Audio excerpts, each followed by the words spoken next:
di depan rumah satu rumah nggak apa-apa, tapi walaupun kuat tanpa izin dia tetap was-was, maka sering protes nggak macam.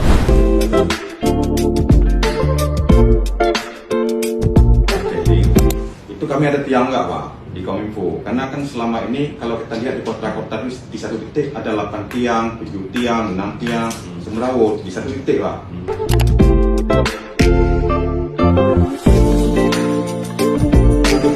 Ada ajukan perizinan bahwa jadi terkendala waktu itu oleh PU Tata Ruang kawasan tersebut masuk ke kawasan beban karena yang di ujung ada Politeknik Utaraja. Karena orang tuh tahunya Telkomsel aja gitu.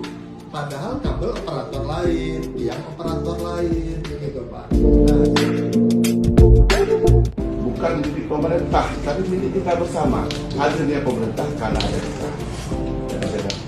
Maka kita punya tugas untuk bagaimana mewujudkan kota ini baik, indah, nyaman. Indah, nyaman itu tidak bisa dilakukan oleh pemerintah sendiri. Tapi adanya partisipasi dari berbagai pihak akan melahirkan kolaborasi.